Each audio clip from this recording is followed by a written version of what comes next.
Hey there, how are you? Daniel, are you good? Yeah, I'm ready. Okay. Hello, everybody.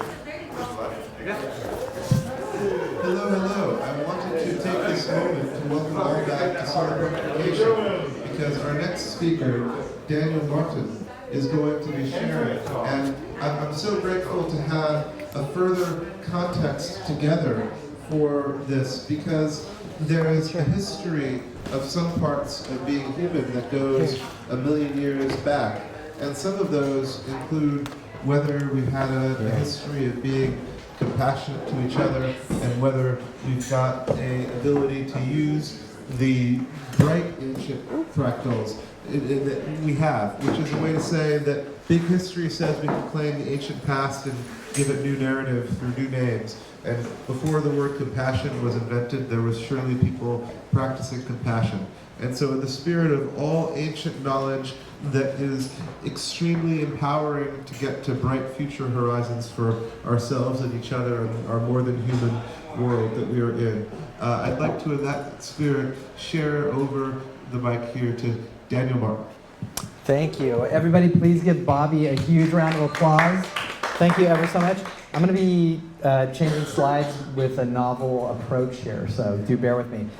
Folks out there, hi. Sorry, I was doing that for the camera. You know, you gotta give people love outside of the room, of course. Today we're going to be talking a little bit about compassion as an ancient superpower. Why would anybody want to talk about that? Well, because it's more relevant today than ever before, and how we're able to go ahead and open up people's compassion, not only for themselves and for others, but also for the planet, and the solarpunk futures that obviously are starting to manifest right here in North Beach, California, in the middle of San Francisco. So who am I? I'm still trying to find out, and if I ever find out, it's probably time to pass. Why do I say that? Because there's so many interesting things to learn. Just in the past couple minutes, I've had amazing conversations with just a tremendous number of people who are doing really interesting things that are powerfully capable of changing some of the gloom that we are all feeling at this moment. So, my name is Dan Martin. Please call me Dan. What do I do? That's a really good question. My children don't know. I'll never tell them about the drugs, but they're under the bed. Okay, that was just a bad joke. I work as the Director of Compassion Education at the Center for Compassion, Altruism, Research, and Education at Stanford University in the medical school, but I'm also a business professor at Cal State East Bay, which is right across the bay. None of those things make any sense because I'm a social psychologist by training. But that means I can work with people, and wherever people are is where I am. Does that make sense? So I've worked for a wide array of organizations, and some of that stuff will actually be popping up as we go forward. So I wanted to start a little bit before we get into working together, because today we're actually going to be sharing a little bit with each other. There's no better way to learn than not having somebody pointing their finger at you, telling you what to do, and instead understanding a new concept and then starting to think to yourself, hey, what does this mean in my life based on who I am, where I'm from, et cetera, et cetera. So how many of you are struggling right now with equilibrium? You've got too many demands on your plate. Yeah, it's kind of haggard, right? And technology makes it even worse sometimes. Of course, it's really powerful. But I wanted to start by bringing in a book that I read many, many years ago when I was being trained to do some weird stuff. But how many of you know the book that this is coming from? And I always like to start off my presentations with this quote. Everyone says my way is great but improbable. All greatness is improbable. What's probable is tedious and petty. So you have a degree, it's tedious and petty. It doesn't make you a genius by any stretch of the imagination. It just makes you a person who is able to spend money and then be persistent in terms of pursuing garbage that's not going to do any good for you. Yes, I am a professor, and I did say that. And I do say that in front of my classes as well. But that's another story altogether. Nobody knows where this is coming from. No? Okay, so we'll hold on the quotes, because they're coming from a book that I love. So what do we know about compassion? Compassion is this really fascinating thing that you don't develop. You don't develop things that you evolve to do. Does that make sense? So instead of thinking that we're going to develop compassion in people, what we can do is start to address people's pain and suffering. Not unlike my good man, Clinton, who's got here. Hello, Clinton. How are you? It's good to see you. Okay, so We'll talk about compassion from a bunch of different perspectives today, but we're going to give you guys an opportunity to actually groove on some of this stuff live, or if you're in our studio audience, you'll have a chance to do this at home. All right, so let's start by doing something that you probably don't do very frequently. And so all of these exercises are embedded in the kinds of platforms that I'll be sharing with you a little bit later, but we're going to give you a tiny opportunity to start thinking about compassion as it relates to yourself. Can we do that? Are you willing? Are you sufficiently, soaking in the vibe of North Beach? Hopefully, because then you'll be ready. So here's a little thought experience for you. Think about a time when a close friend has felt really bad about themselves or is struggling in some way. How do you generally respond to your peer or your friend in this kind of circumstance? And so for me, it's usually this very rapid calculation of how much money can I get from this person while they're struggling? No, I'm just kidding. I said I was a business professor, but I don't actually abuse that. So really quick, what did you guys come up with? How would you treat a friend who's struggling? I try to fix it. Okay, so Patrick tries to fix things. Patrick, were you raised a man? Sorry, that's not a joke about you, that's a joke about every man. Sorry. Yeah, Arturo. I generally try to take a deep breath first. Okay. And then, kind of like see them. Okay. I give them that moment of silence. Okay. So they have a chance to gather themselves. Okay. Yeah. So a moment of silence, a chance for them to collect themselves and also be seen by you. Yeah. Okay, that's beautiful, that's beautiful. Yeah, Indy. I try to get them signed up to a self-help MLM scheme or nice. a guru. Okay. Yes! Very cool. Let me tell you something, Tupperware... Whoever's hot right now. Yeah. They're open to new opportunities. Tupperware knew what they were doing a long time ago. Okay, we're just now starting to apply the genius elsewhere. Sweden, Clinton. I start with the Akashic Records reading because it all really stems from trauma that's generations ago. It could very well be, but that's something that's really difficult to ascertain in the moment, right? Yes, I'm sorry, one more time, your name? Sophia. Sophia, go ahead, please. You have to remind them of the goodness they've done for other people. Okay. When they're down, they forget those things. And Yeah. they realize that who they were. This happens to me all the time. A friend of mine doesn't feel well, and I say, think of all the drugs you've given me. That was quite the hookup. This is good stuff. Okay, I'm teasing. Yeah. I try to identify what part of their being is hurting or having a problem. Is it a spiritual situation?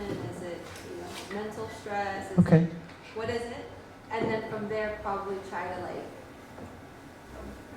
give them questions around, hey, what have you been doing about this? Also, I'm part of the solutions-minded team, I think. Okay. Yeah, no, I get it. Male. No, just kidding. Sorry. For anybody who's ever dated a human, men have stereotypes about them that could be accurate and sometimes are not. But suffice to say, thank you all for those good plans. They're all jamming. Let me ask you to perform another small thought experiment, if that's okay with you. There we go. I'd like you to think about a time when you felt bad about yourself or are struggling. How do you typically respond to yourself in this situation? And so take a minute and think about this. You are now the individual going through the dilemma. And what kind of words do you have for yourself? What kinds of approaches do you take for yourself? Pugilistic. Pugilistic, says Patrick, which, for those who don't know, means violently punishing, with usually fists. Are you Catholic? Yes. Oh. Yeah. Nailed it. What, anybody else? So it's usually just a mixed bag for me, right? It's a mixed bag? There's all the trauma that makes you want to just be like, no, you got to do better. Okay.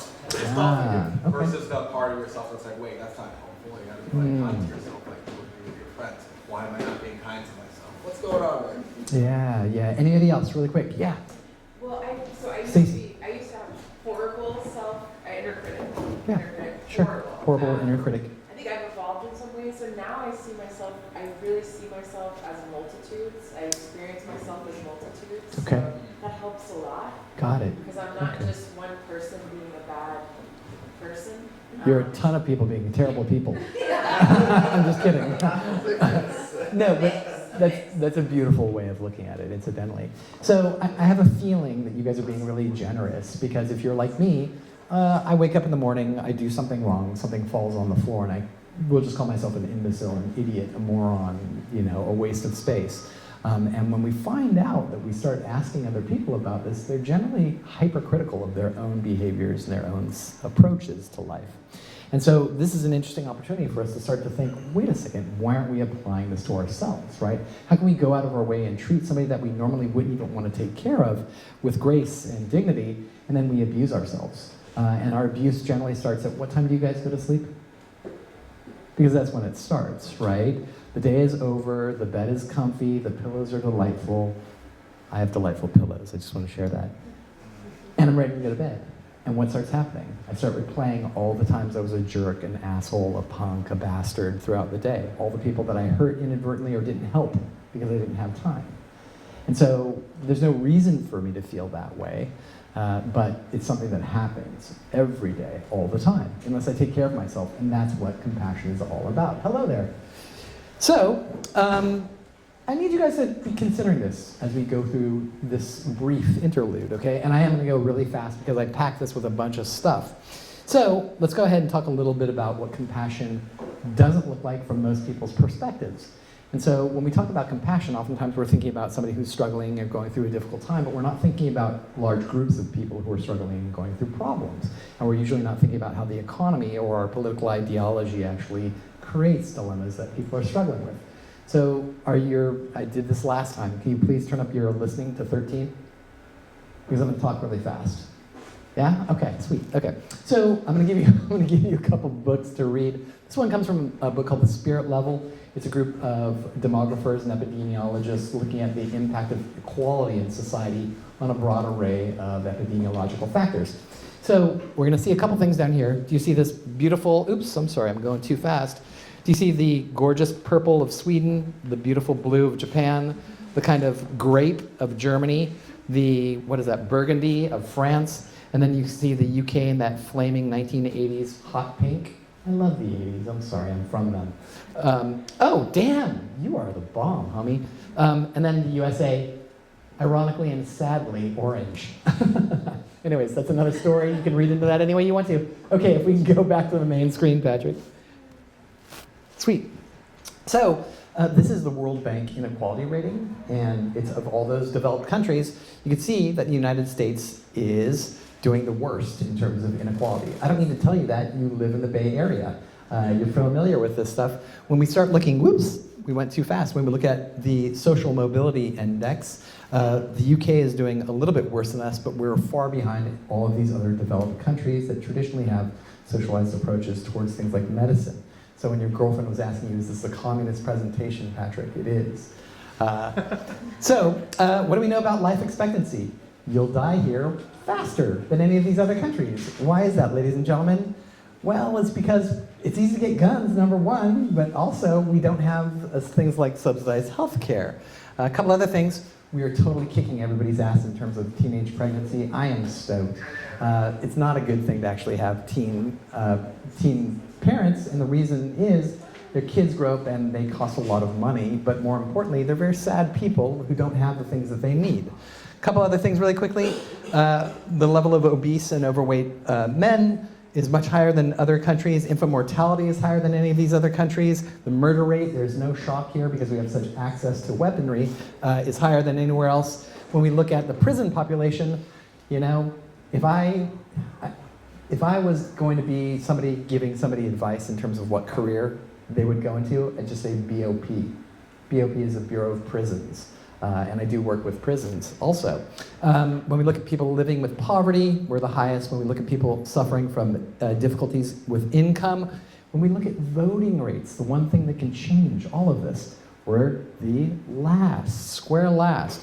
When we look at the level of trust between Americans, it's just nil. This is terrifying. It should scare all of us because we need the social capital to make the change that solarpunkification is striving to. Correct? Yeah, I think. Okay, so this is a nice little chart that looks at mental illness and inequality in a host of other different countries. And you can see that income equality is linked with the percentage of folks suffering from mental illness. You can do the same thing just looking at states in the United States and the tax that the different citizens use in terms of the kinds of policies that are voted for impact the livelihood and longevity as well as sickness of others in all of these places. So let's first take a look at really, really ancient sources of compassion and how they're not matching with where we are today. So we'll talk a little bit about evolutionary mismatch theory. How many of you were designed over time, many, many hundreds of thousands of years, to sit behind a computer and work? Anybody? No? I'm Indian. I'm Indian. Meaning? We were training all this time. Oh, all the yoga was that's so a we lot. would sit in front of it. You know, it's a good take. It's a good take. It's a good take. So where are we struggling with these kinds of mismatches? Clearly, in terms of our diets, this is stuff that the rest of the crew's going to talk about a lot more than me. I mean, see you soon. When we talk about our physical activity, how many of you are struggling to find time to exercise? Me too. It's not cool. Our social structures. One of the great things about being here, and thank you, Bobby, as usual, for bringing everybody together and creating this incredible, opportunity. We don't have people to be around. How many people are lonely? You don't need to tell me because I can read the numbers, and it's a lot of Americans are quite lonely. Most people only have one or two friends, and those are squirrels and other small voles. So we have to be aware that we're not built to be behind a computer. We're not built to communicate behind a computer. Are computers useful? Sure. I use them all the time. But we'll talk more about that. Finally, that was that last part of technology. We have to just be cognizant of the fact that it feels good to be around people because we're built to be around people and it solves lots of problems, especially if it's structured appropriately. So when did civilization start, my dear friends? Let me ask you. And by the way, I just got a book on Mesopotamian art. I'm stoked. Africa? Well, yeah, I mean, generally speaking, humans are from Africa, as far as we know. But when did civilization actually start? How would you know that civilization has begun? Clinton? Language, writing. Language, writing, okay, totally awesome. Sumerian. Agriculture as well, okay, cool. Anybody else? Etymologically, it's the Siwi, or the civis, so it was like the first forming of like cities. The first forming of cities, okay, cool. So, I'm forgetting the name of the civilization. We'll get there. It's not Sumerian, it's one, it's before all these, but they didn't have writing. That's the only distinction. But whatever, that's not important because I want to share with you what at least one famous person's perspective on when civilization started. And this is from Margaret Mead, and what she said was civilization essentially started with the healing of a broken femur. And that doesn't seem to make sense, but when you start thinking about it, when an animal is diseased or hurt, the herd just moves on. But when a human breaks an arm, or a femur in this case, someone took care of this person. Somebody facilitated the providing of food and warmth and comfort for this person. That's how that bone healed. Yeah? So it's kind of a fascinating look. We're usually thinking about man-made or human-made things, when in fact it's how we've been treating each other all this time. And this is why I've always been offended when people talk about developing compassion, because you're compassionate, period. End of story, you were born that way. You couldn't be a human if you weren't. But what happens over time? Well, we put on blinders because life is very painful, right? Yeah, super quick and deep. This is in the terms of anthropology, but like this also, we've seen this in animals, especially mammals. Oh yeah, right? Absolutely, yeah. So we can see this in primates, we can see this in other relatives, absolutely. But it's just another way of thinking about what compassion might be. So really quick, and I better burn rubber here, stress is something that we're all struggling with right now. Would you agree? How many of you are stressed out? Okay. For those of you who aren't, you've obviously smoked something. But that's okay. Life is good. What are the physiological kind of impact of being stressed out chronically? Well, gosh, there's nervousness, tension, headaches, anger, irritability, fatigue. Psychologically, my domain, you start to see anxiety, you start to see depression, you start to see burnout, as we were talking about a little bit earlier. And so this is not a good thing, but it's a reflection of the general adaptation syndrome. And I'm not going to be all professorial here, but it takes 3 different points Oops, I'm sorry. There's the alarm stage, and the alarm stage is when you're recognizing that something bad is about to happen. There's the resistance stage. How many of you have been in a car crash before? You know, when you're like slow motion and you're like, your body is kind of getting hard preparing for the impact? That's the resistance stage. When you're always in resistance stage, you can become exhausted quite frequently. And so I worked for the US military. I worked as a research psychologist for the Army Research Institute for Behavioral and Social Sciences when I was in graduate school. And this is one of the reasons why you're chronically cycling people in and out of the battlefield. Because if people are there too long, they just become burnt out. And that's what we're doing to ourselves now with work, right? And so I wanted to give you kind of visual of this. How many of you like roller coasters? Yeah, roller coasters are rad. What's the first thing you see when you get off the roller coaster? You see Steve D'Angelo's. Someone else's food. Yeah. Okay, what do you see? What's the first thing you see when you get off the roller coaster? Yeah. Picture of yourself. A picture of yourself screaming, usually, right? Or with a bird hitting your face, right? What else do you see when you get off the roller coaster? Nobody? Okay. What you see? What's that? Sheridan? Sheridan would know better than anybody else, but you see churros, you see funnel cakes, you see corn dogs, and you see that because physiologically you've just burnt some of your energy trying to deal with the stress. Now you know that the roller coaster is not going to go off the rails, and that's why it's fun. But in a car, driving down a hill in San Francisco, when your dad is pretending to hit the brakes, and there's actually brakes, but your kids don't know that. Sorry, kids, I love you. But the bottom line is that psychophysiologists know all about this, neuropsychologists know about this, and there's going to be fatty, sweet food in places where people are going to be most desirous. So people pay close attention to the general adaptive syndrome in these kinds of areas, and we need to as well. It's the reason why we eat bad food, and it's the reason why we can sometimes be impacted by not creating cancer, but maybe exacerbating cancer due to inflammation. Clinton, you were going to say something? Okay, super cool. So, really quick, I wanted you guys to take out your phone or a picture or or a piece of paper, and I was going to ask you, where are you on this wonderful, not so great scale, but it's a scale that helps us understand where we may be today in terms of stress levels.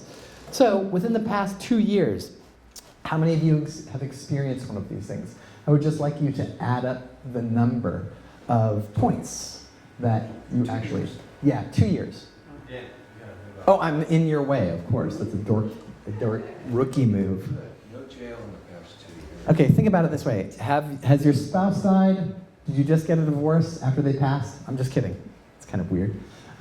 Marital separation, jail term, death of a close family member, personal injury or illness, getting married. Getting married is very stressful. Have you ever been married? It's really stressful.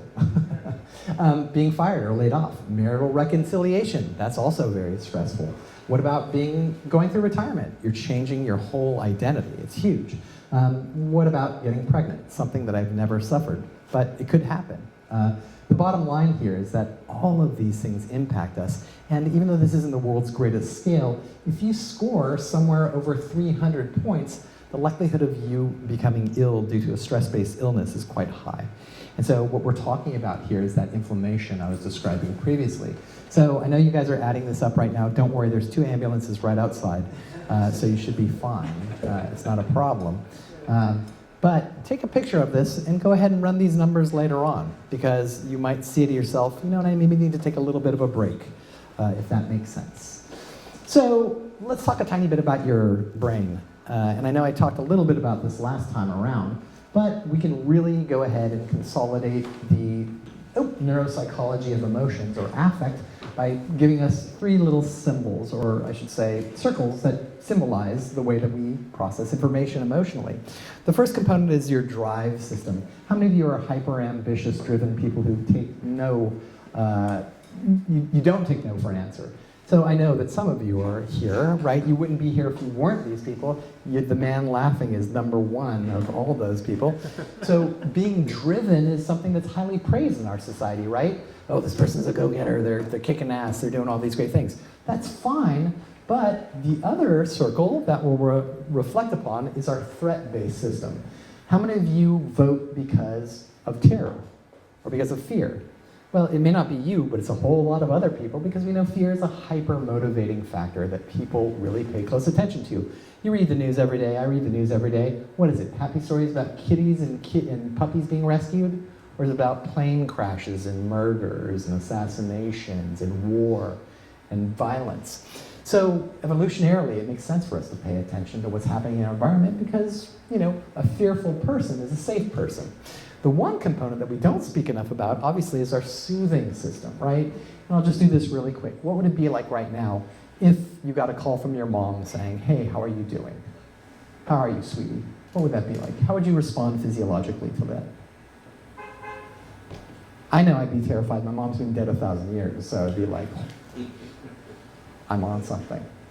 But yeah. I might feel a little stressed just because I think my mom and I, we have mirror neurons, like projecting stress at each other sometimes. Okay, and that could happen as well. But I bet you if we asked the majority of folks, they'd say, oh, my shoulders kind of go down a little bit. I start thinking like it's not the end of the world. If my mom could have a horrible child like me, then good things can happen, right? So that is our soothing system, and it's something that we don't address sufficiently. This is what most of us look like on a day-to-day basis, a huge threat-focused system with a drive system that's circling it, right? It's the just do it in the Nike. The just do it part never says, but what happens if I do it and I fail? And so we're just spiraling around this, right? Oh, did you ask your boss for a promotion? Oh, I'm sorry, sure. And so that way we can see the screen. Yeah, no problem. I'm just trying to be available for the video as well. So the long and short of it is we're not focused on our soothing system sufficiently, and we need to be doing that. So really quickly, let's see if I can, I'm going backwards now. All right, so let me ask you a question. Do you guys plan your days? You do plan your days. You wouldn't be here if that wasn't the case. But I'm going to ask you this question. How many times has plans failing led you to your fear or drive system? Does that happen frequently to you? So something bad happens, you just feel like, oh my gosh, nothing's going to happen correctly. This is life, and this is why I bring up my favorite philosopher from the 20th century, Mike Tyson. Because Tyson knew what life was all about.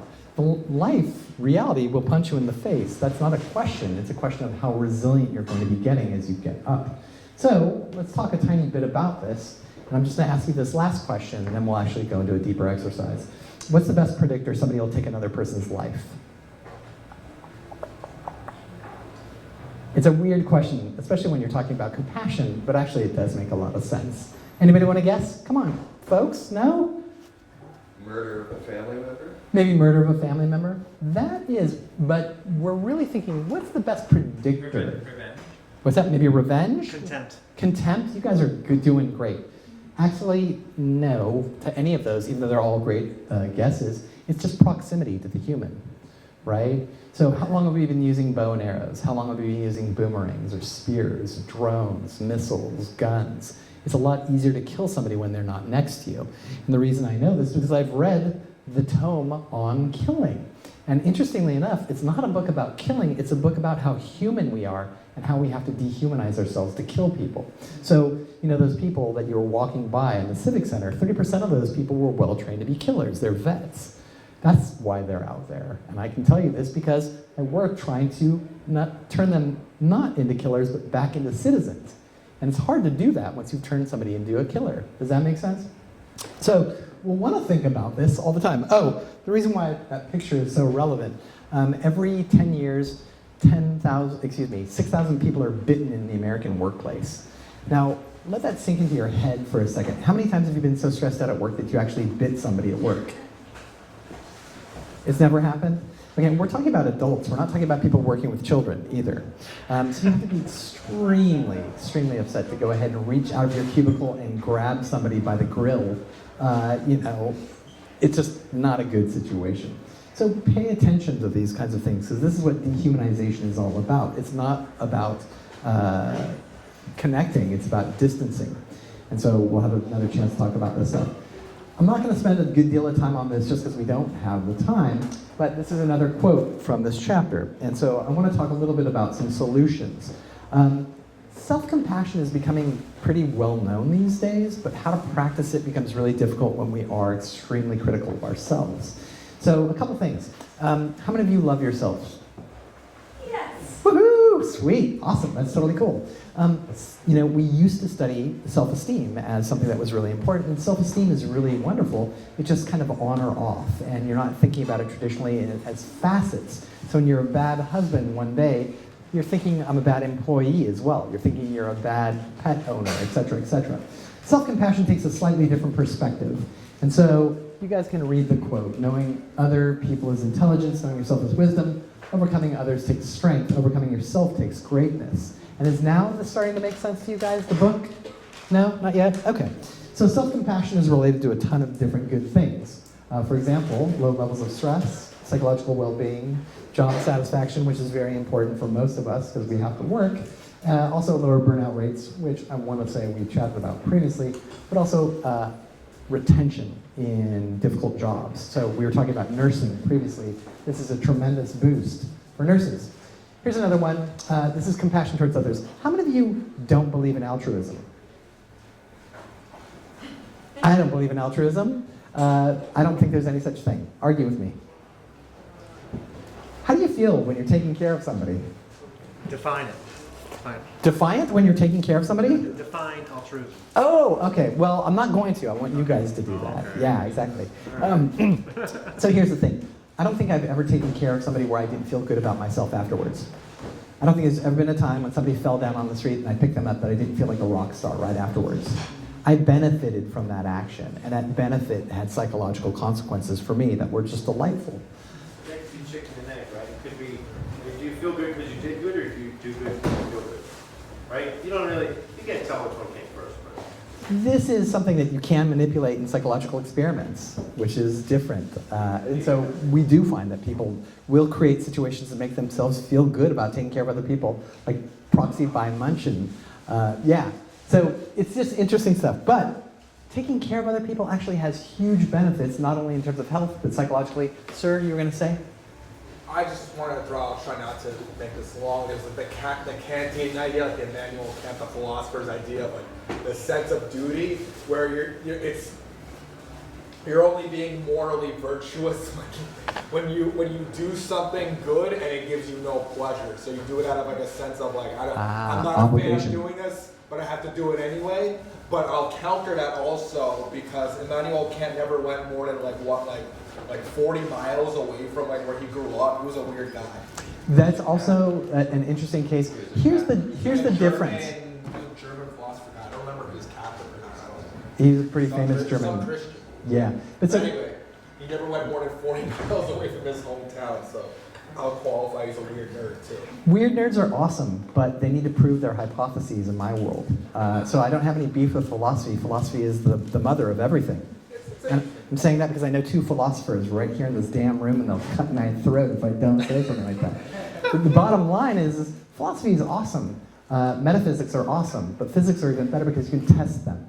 And if you're not testing something, then you don't necessarily know the impact, and you can't tell where things are coming from. So let's get past this and think about the impact of this in terms of things like leadership. So compassion ensures that productivity and enhancement comes about through things like engagement. Generally speaking, these people are working harder. We know this by the fact that we've studied this, ad nauseum, sadly. And of course, burnout is one of those things where people are taking care of themselves, but also others. Folks feel a lot better. Okay, so the last of the third directions. How many of you are men? Woohoo! All right, it's like 4 of us in there. That's great. Okay, now it's no big deal. What does it mean anymore? You are one of the smaller cells, and that's the definition as it turns out, right? That's another story. This is not a quote from the book that I was giving, but this is from Marcus Aurelius, and of course Stoicism has become very popular lately. Don't be ashamed of needing help. You have a duty, speaking of Kantian logic here, to fulfill just like a soldier on the wall of battle. So what if you were injured and can't climb up without another soldier's help? How many of you refuse to take help from people? AKA, how many of you are men? And that's why I was asking if you're a man. If you're a man and you were raised, it doesn't matter where, it doesn't matter when, you were trained to think that you were a wimp if you took people's assistance. How many of you have gone through your life never needing help from anybody? And my case is rested, okay? So the bottom line in terms of receiving or willingness to receive compassion from others is it's a huge benefit that we miss all the livelong day. So again, I'm not gonna go through this stuff because there's more fun stuff to talk about, and this is the one we're gonna talk about that has everything to do with stress and with compassion. And this is an opportunity for us to start thinking, who are we and what are we up against? So I'm gonna share with you this little exercise. You guys can take a picture of this if you want to do it later. If you want to grab like a pen and a piece of paper, you can do that now. But what I want you to do is go ahead and build a little table. And in your mind, I want you to think about all the pressure that's being put on your table right now. What are the stressors that are pushing you down? Is it family? Is it money? Is it the future? Is it physical wellness? Is it burnout? Is it fear of this new administration? What is it? There's a million things that are causing you a good deal of pressure, right?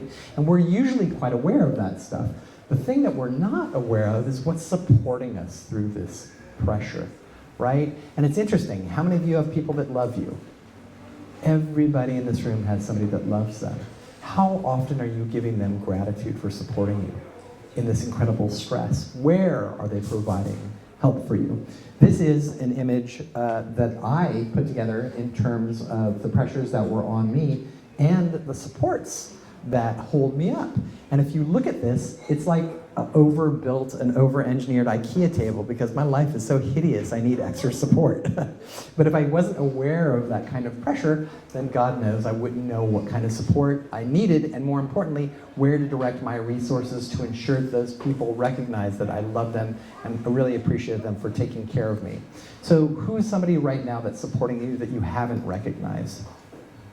Who's a person that you need to reach out to right now? I can easily do this right now by saying, I love Bobby Fishkin. You all can say that right now. You can say it, say, I love Bobby Fishkin. There we go. Okay, cool. So who is supporting you and not receiving any kind of benefit? Who needs your support to keep supporting you? What is the community that's going to facilitate these needs? If you're not doing this kind of work, you're not going to be able to see who is missing out, if that makes sense. And predominantly, that's going to be you. So there's another way that you can do this. We're not going to worry about this, and I really blaze with this, but that's okay because I'll take a couple seconds and share a couple things with you.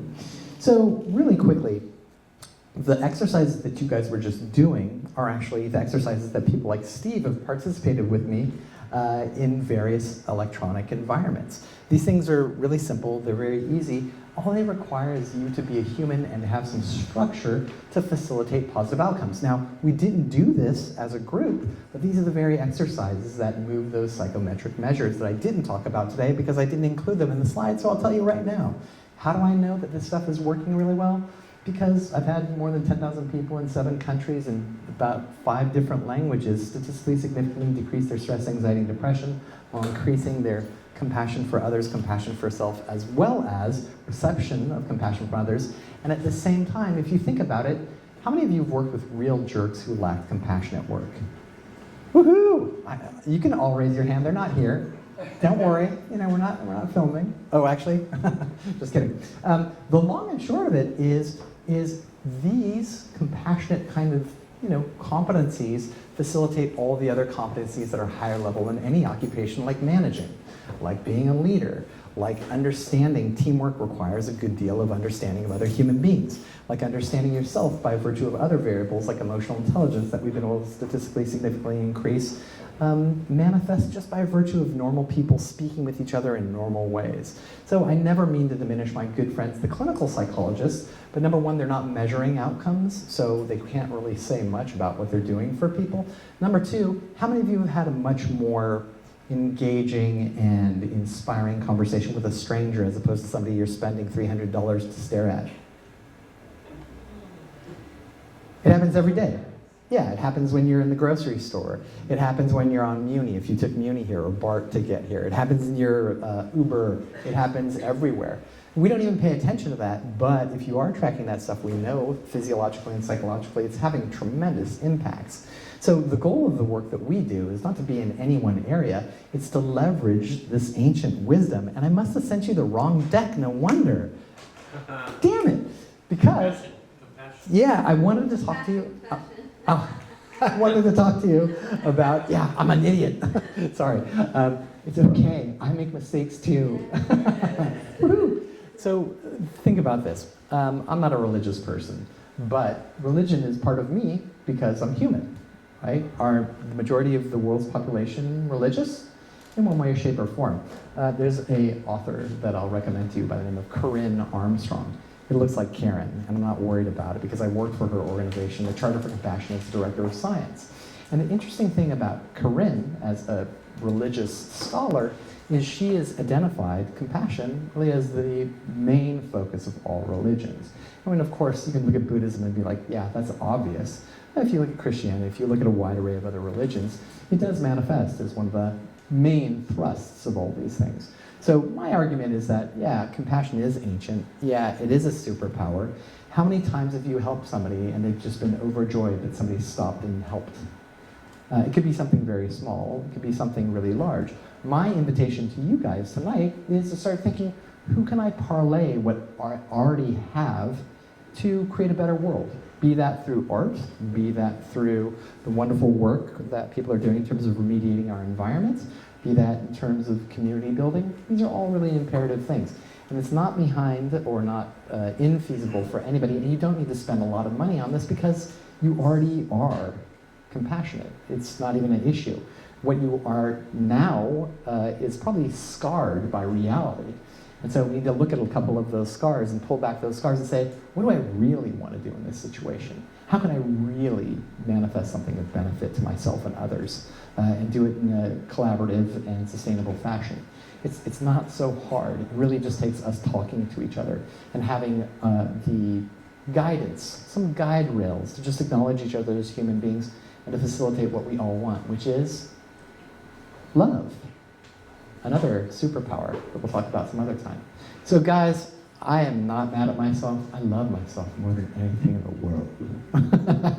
But I thank you so much for being here tonight. I can't wait. There's going to be a bunch of other cool people talking. Take some of these things to heart. Do some of these things. Because literally, this stuff moves people. And you don't need to trust me. You can trust my data, or conversely, you can trust the people who came up with these interventions because they work everywhere. Having said that, I look forward to the rest of the evening. And if anybody has any questions, let them rip. Thank you, guys.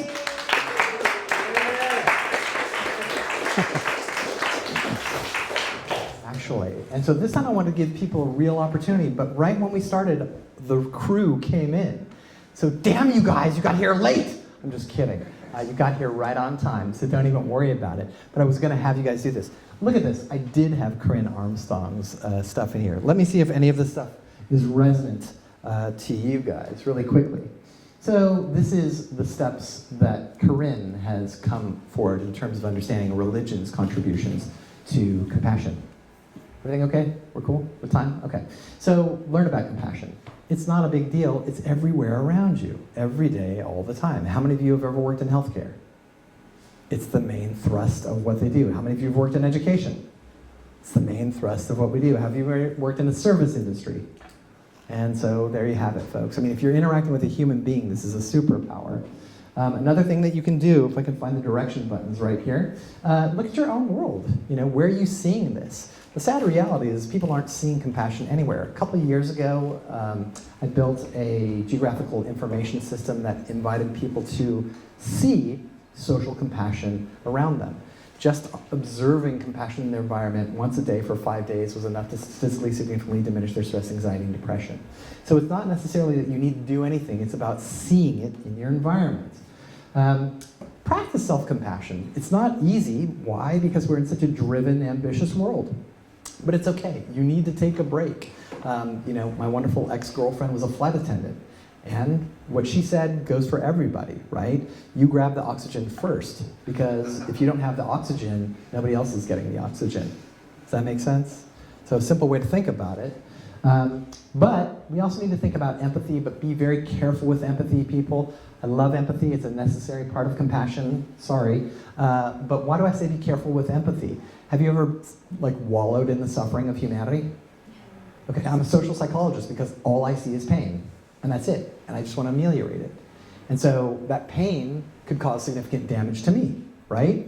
And so when we're observing all the pain all around us, we have to find ways to do something about it, to ameliorate it. That action is the step that differentiates empathy from compassion. Really quickly, mindfulness, yeah, we're losing our capacity to pay attention. How many of you cannot hear what I'm saying right now because a giant burrito is dancing in front of your mind? And I rest my case. Burritos are important. But being mindful doesn't necessarily mean meditating. It means paying attention. I don't have anything against meditation. How many of you are terrible at meditating? It's because you're not built to introspect. How many of you know how tall you are, how good looking you are, how funny you are? God damn it. Well, Clinton, of course. Yeah, it makes sense. Or Eric. There's some amazing humans in our environment. I wake up every day and I look different. Some days I'm tall and gorgeous. Some days I'm short and gorgeous, but I'm always good. I'm kidding. The bottom line is we need to be mindful. Can we be mindful in groups of people? Yeah, meditation used to be a social event. Try to express this. Who are you thankful for? Who have you been thankful for? Who doesn't know that you care? There's so many people we just haven't thanked. It's not very difficult. The greatest thing about being an educated person is realizing how ignorant you are. Would you agree? I came here today, I met some amazing human beings just in this room, and I'm like, whoa, like, you know, whoa. Bioelectric, what? So it's impressive. Have a little bit of intellectual humility, folks. You don't need to know everything. Nobody's expecting you to know everything. It's totally cool. You can open yourself to doing something different. Be careful in terms of the words that you choose. We're really bad at this. As a society, we tend to create lots of polarization. I don't need to tell you this because you're seeing a nation walk with it right now. But the words that we choose are very important because that's all we have to communicate with each other. Finally, is it okay to expand compassion to other people? What about the Nazis? What about the Nazis? Well, it's a really interesting question. We know why Nazis became Nazis. That doesn't make it okay. We know why people become murderers. That doesn't make it okay. Can we empathize? Can we feel sad? Can we feel bad? Of course we can. It doesn't justify what they do. Make sense? Okay, so we in the United States have a tendency to focus on things like racism in the United States because we're in the United States. Humans are racist bastards. We're sexist pigs. We're bigoted chumps. Sorry. And that's everywhere. I like the word chump. It's a great word. But this stuff happens all the time and everywhere. So the goal here isn't to demonize people. It's instead to say, what can we expect? And how can we put barriers in front of it? Does that make sense? People are always like, oh, you're the compassion guy. No, I'm the genocide guy. Because one cannot happen without the other. And if we don't pay attention to both sides, then we're doomed to repeat the past. And so we have to think about these things. A different perspective is the kind of growth that we can manifest. Sorry, Bobby, I used your word. But the real deal is that we have an incredible opportunity to learn just tonight. You shouldn't be listening to me, we should be talking to each other, and that's why I wanted to put those dyadic things together like Steve was talking about. But that's okay. Yeah, it's okay to celebrate compassion in other people. Who's the most compassionate person you can think of? Come on. Who is it? I thought you said Alibaba. And I was like, the company, My mom. Okay, moms. Well, let's go with Alibaba. No, I'm kidding. Let's go with the Dalai Lama. Why was the Dalai Lama selected to be the Dalai Lama? Marketing campaign. Big head. I've met the Dalai Lama, he's kissed my children, he thanked me for my work in science of compassion, he donated the first amount of money that went to Stanford Sea Care. So he's a great person. What's the problem? There's no problem, but he wasn't elected, and he has a different ideology than me. At the same time, I can see that he did the best that he could in his circumstances. I wouldn't have been able to do as well as him, and I'm not going to judge him just because he looks like he works for Burger King. And that was just a joke, people. I'm just being sacrilege for a moment here. JK, LOL. Finally, how many of you are petty, ridiculous human beings who are super vindictive? Like me. Only with driving. Only with driving. This is why I took an Uber here. And you're driving me home, aren't you? Okay, this is getting scary as the night goes on.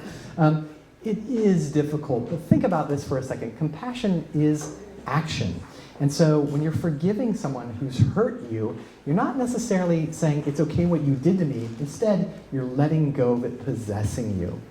And when you step out of a room and you step into a new room, you have a choice in terms of who you present and what your baggage you're bringing with you. And so it's not going to take away the horrible things that have happened to you, but it's setting you free from tracking all these airlines or all these airplanes that you can't actually change. Does that make sense? You're never going to hurt the person by thinking about them in a negative way, or the people who you're thinking about in a negative way. You're just hurting yourself. So now it's the final thoughts. Dag nabbit. Let's go ahead and do this. So the quotes were coming from the Tao Te Ching. Maybe you guys have read the Tao before. Okay, and the Tao is really good because it facilitates an understanding that we don't always have to be on. How many of you are always on? And this is a problem that I've struggled with many, many years. I'm on. This is me going to bed at night. And then I have to remind myself to stop smiling because I'm just used to being that peppy guy. And so we need to recognize that sometimes doing nothing is the appropriate thing to do. Does that make sense? Sometimes we can't make that much change. We're not going to talk about the locus of control and whether or not we're predestined in some ways, shapes, or forms. You have very brilliant people like Robert Sapolsky suggesting if we could have control of all the variables that were impacting us, then we would say we don't have free will. Though also you have people who take the perspective that we have a lot of control over our lives. That's not my bag, and I'm not going to talk about it. All I'm going to say is that you have the opportunity to make these shifts immediately, right now. You do not need to be the Dalai Lama. You don't need to be Mahatma Gandhi, but you can learn from their actions and deploy them in much smaller spaces. Would you agree? Yeah, so you're not going to kick the British out of India today, but you may be able to make a friend, or you may be able to solve a problem for someone, and they might be able to return that favor to you. So you can reach out to me anytime because my kids are in college and I'm exceptionally lonely, but I do have a robot vacuum cleaner and it's really fun to talk to. I have it set up in Chinese right now. Anyways, people, if you have any questions now, I'd be thrilled to answer them. How do you do this stuff? You do it by communicating with another person. What if you don't have a friend? Well, that's when you get on one of these platforms that we've developed and you start facilitating change measurably. Cool? Cool. Thank you. Yeah, over here, and I swear, my names, I'm so good and then I'm so bad. Natalia, I'm so sorry. Okay, so my question is, in the earlier slide, you mentioned that you work with prisons. Yeah. Can you explain how you work with prisons? Oh, yeah, so once I got out, it was great. No, I'm kidding. Okay. So prisoners are like students or like the rest of you. How many of you are terrified about what happens next? Yeah, so prisoners feel the same way. Prisoners are terrified because they're receiving an education, they're in a highly structured environment, and then there's this looming release, and they don't necessarily know what to do. So we work with compassion to facilitate understanding that, hey, what happened to you is something that happens to a lot of people. So, in a sense, the way that your brain is built is not your fault. How many of you would choose a different brain at this point in your life if you could? How many of you design a better brain than the one that you got? Okay. So look, you don't need to blame anybody. You don't need to blame the deities, Ra or Zeus or anybody like this. You can just say, hey, this is an evolved function of a bunch of different kinds of species.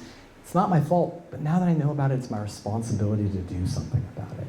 And so what you're doing is you're giving these folks who've committed crimes and are being persecuted by society for this, rightfully and sometimes unrightfully, the opportunity to see themselves in a different light and saying, hey, it's gonna be okay. I made a mistake, I can go ahead and change. And I won't be able to ever necessarily remediate, the dilemmas that I've created, be that murder, robbery, whatever the case may be, but I can turn myself into a living avatar of something better.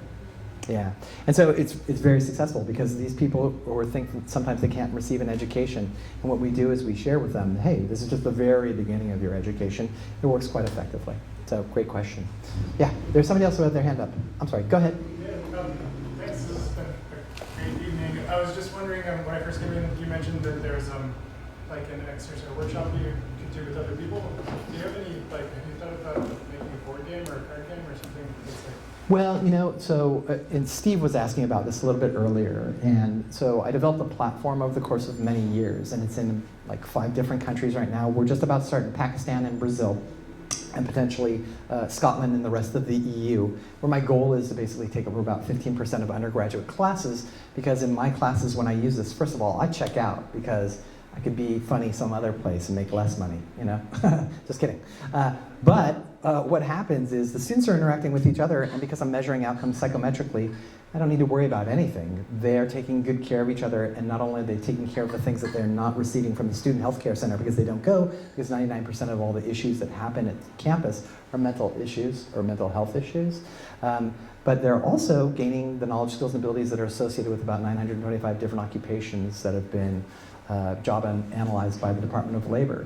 So when we think about universities, there's this incredible place for people who have been pre-selected for their intellectual capacity and ambition, but we're not giving them anything that's going to actually facilitate their needs. We're just saying, check me out, I have a degree, now leave me alone.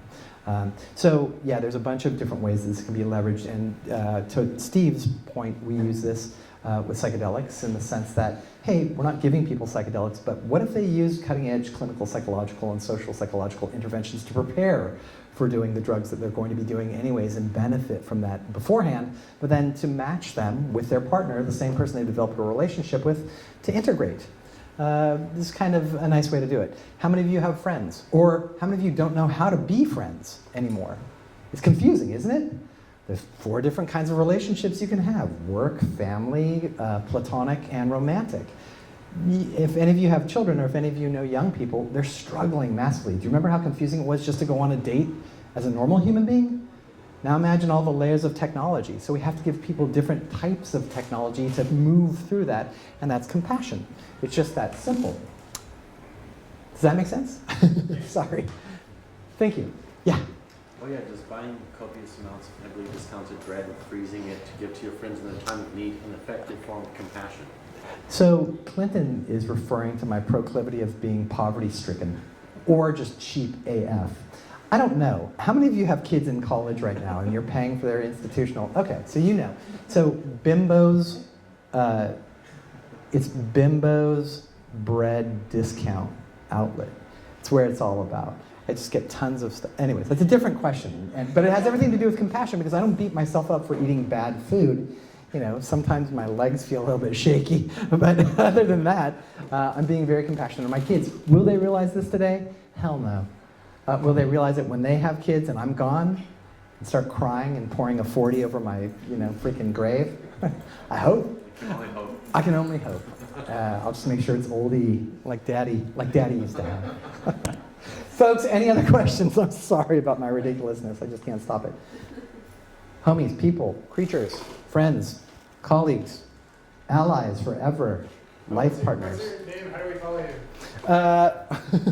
It's right there, too. My name is Dan Martin, but you can call me Cornelius. I'm just kidding. Yeah, and I'm at Stanford and Cal State East Bay. And I'm always happy and always available, because we can do this in any kind of circumstance. And to my colleagues who do amazing work in the medical field, as well as things like taking care of the planet, bringing other people together to heal the planet is just much more fun, I would say. So with that, I am going to wrap it up. There's so many interesting people coming to speak. People, give a round of applause to Bobby one more time, and thank you for your patience. Thank you so much, Daniel.